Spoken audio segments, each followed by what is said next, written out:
Hello and welcome back to the virtual classroom. I'm your host, Dr. Olmsted. Welcome back to part 2 of our lecture series on the new monarchs. Now, as always, take a moment, hit pause, jot down the rest of the lecture outline, and pay attention to those key terms at the left. Got it? Let's get started. Now, we talked about these examples of new monarchs when it came to both France and England.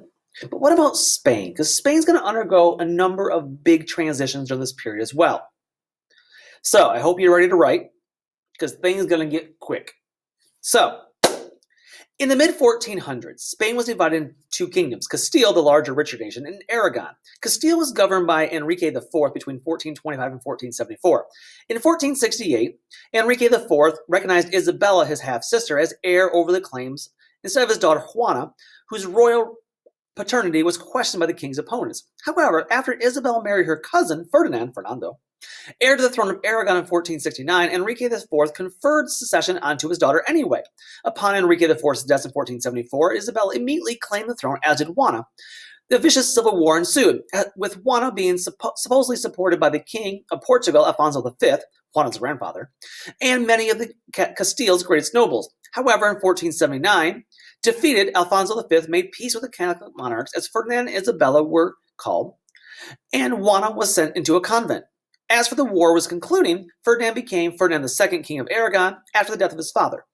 While Ferdinand and Isabella remained independent rulers of their respective realms, the royal company was united in its overall vision for a Spain and shared a common foreign policy and language. All people in Castile and Aragon were required to speak Castilian Spanish.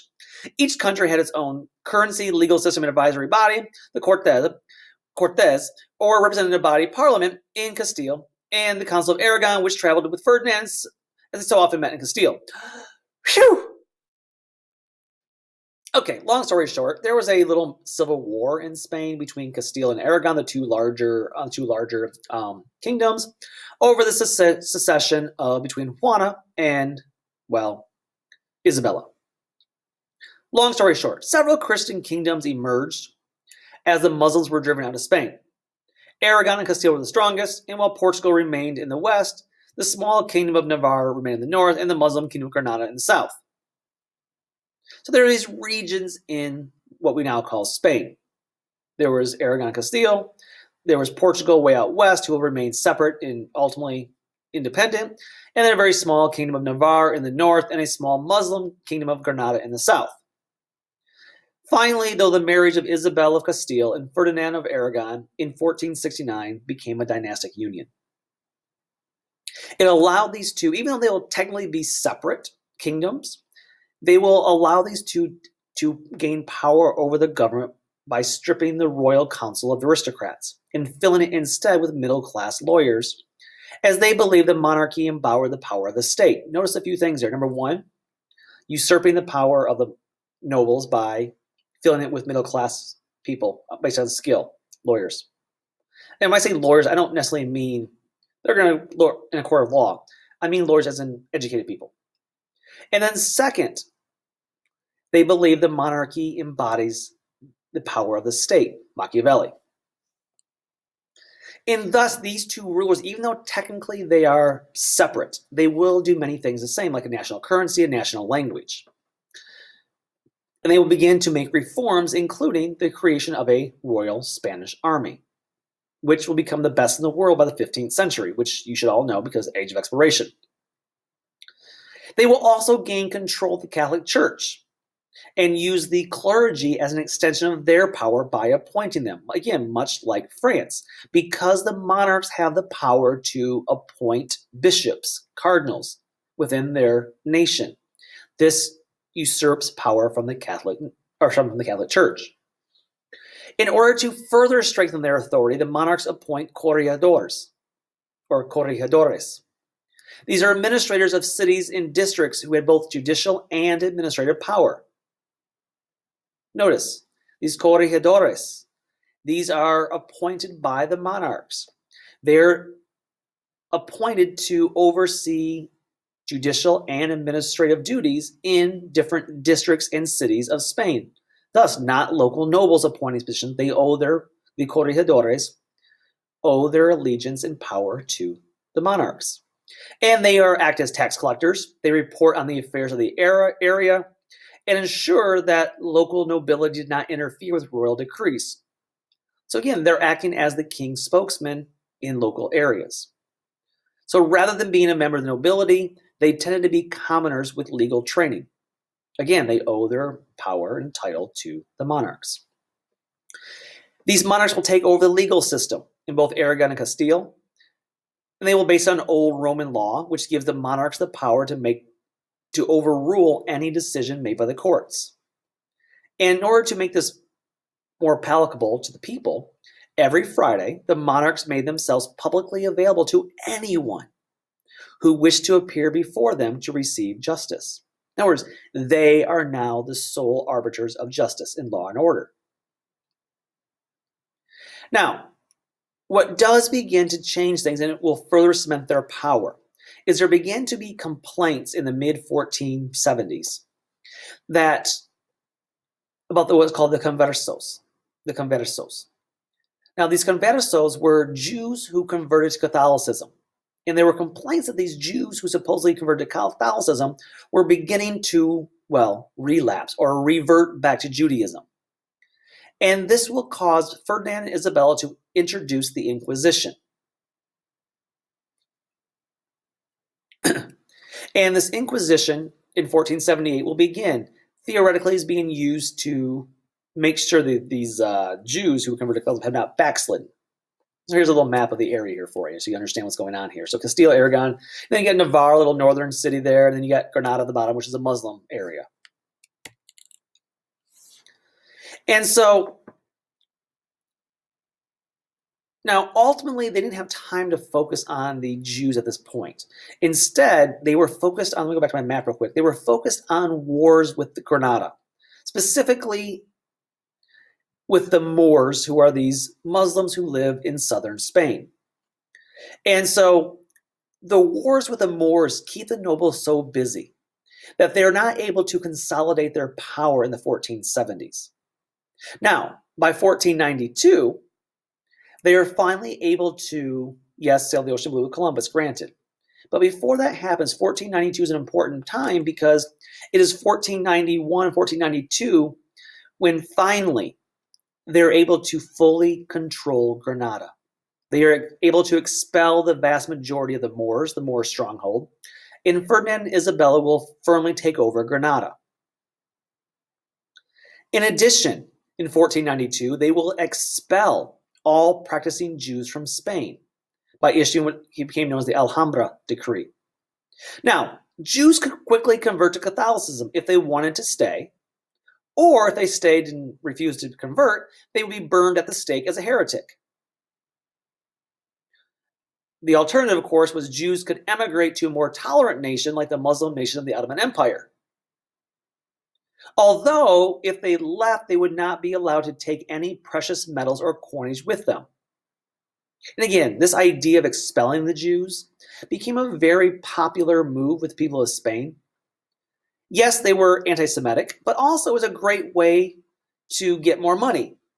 The downside to both these things, the conquering of the Muslims and the expulsion of the Jews, the Alhambra Decree, was that you lose a lot of skilled merchants and professionally trained individuals. And so ultimately what we're going to see is that Spain's economy is going to be stunted here because they're going to expel first the Jews, and then later they're going to issue that if you are a Muslim in 1502, 10 years later, Muslims who had not been converted to Christianity after the Reconquista in 1492 will also be expelled from Spain. Oh, and by 1509, even if you were known as a Morisco, so even though you had converted, and you were a true convert, right? So you were a Muslim who converted, you were known as a Morisco. So remember, the Jews who converted were called conversos. The Muslims who converted were known as Moriscos. And by 1509, whether you were a Jew or a Muslim, you were just kicked out. If you have a Jew or a Muslim, heritage, even if you were a quote-unquote true convert to Catholicism, you were gone.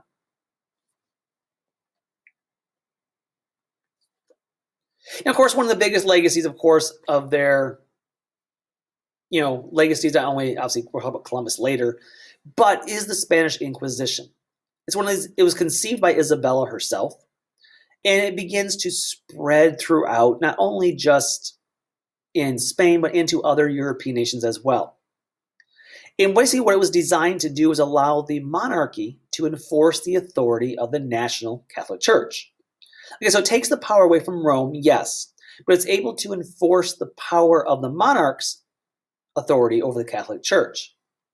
Now, originally it was overseen by a Dominican monk. His name is Tomás de Torquemada, and he oversaw the Inquisition. And specifically, the Inquisition was designed to target those conversos, those Jews who had converted to Christianity, but who were supposedly backsliding to Judaism. As a spread, this will begin to see massive expulsions and massacres of Jews. For example, as it spreads from Spain, in Portugal, 4,000 Jews will be massacred in 1506. Germany will begin systematically persecuting Jews in 1509. But because of this Inquisition, they will begin to make more modest reforms. Again, this is because the Pope is no longer fully in charge of the church in Spain, much like it was in France, and thus both France and Spain will never see the full effects of the Reformation. Speaking of Germany, by the way, because they'll begin persecuting Jews in 1509, what about what's going on in the Holy Roman Empire? Again, we don't have Germany yet, they're not unified, but the Holy Roman Empire. And so we see as in the Holy Roman Empire, we will see there's about 300 semi-autonomous German states. Each state has its own foreign policy, and wars sometimes occurred between each state. Now, the center of the Habsburg power, the Habsburg dynasty is mainly in control. The center of their power is in Austria, in any other nearby hereditary state. Note, the new monarchy, the Holy Roman Empire is not a new monarchy. They are never able to take control back from local regions. It is divided politically, it's divided economically, and the emperor, the Habsburg emperor, will never have centralized control. They cannot levy taxes. They cannot raise an army. Thus, they are not a new monarchy. Now, there will be some that are seen as they try to, okay? There's a couple of important rules that you guys need to know. The first one is known as Maximilian I. Now, Maximilian I, he will gain territory in eastern France through his marriage to Mary of Burgundy.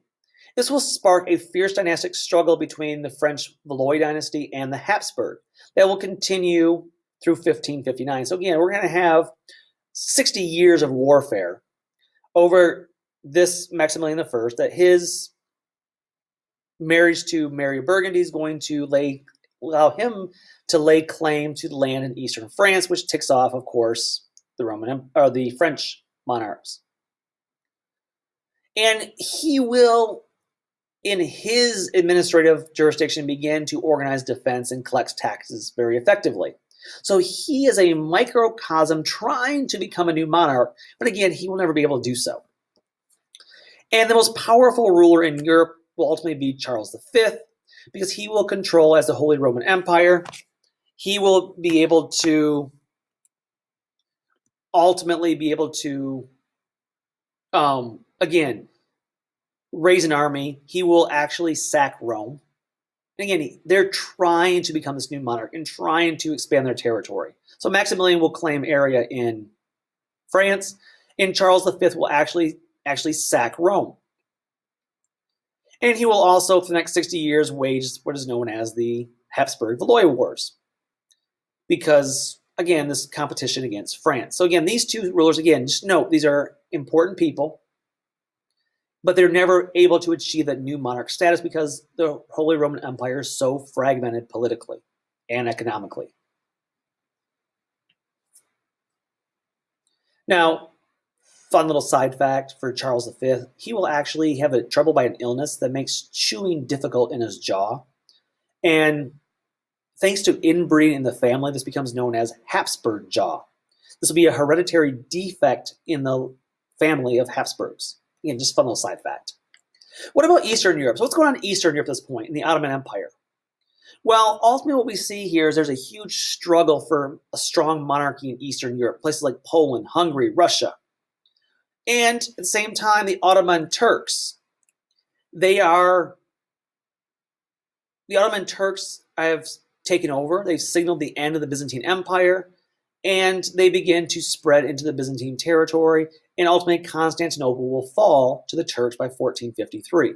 So while all these events taking place back in France, Spain, and England, we see Eastern Europe is still kind of in the wilderness here, especially in Russia.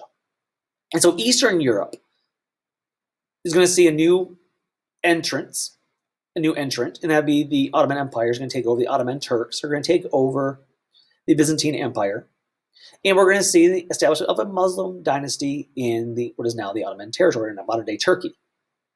And then in places like Poland, in Western Russia in the east, you were seeing just basically fragmentation still there.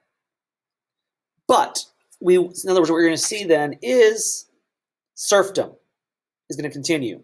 Nobles continue to dominate the economic life, and they're able to restrict rights of peasants, and thus it will lead to peasant revolts in the area. But other than the Ottoman Empire, ultimately the rest of Eastern Europe is kind of just in that medieval period still. They have not seen the Renaissance yet. They have not seen that evolution. Now, we went through a lot of information here, so I'm going to stop in this video. I was going to keep on going, but I'm going to stop here. And we're going to pick up with one more facet of this, which is the commercial revolution, in our next part of this lecture. So until then, take care and bye-bye.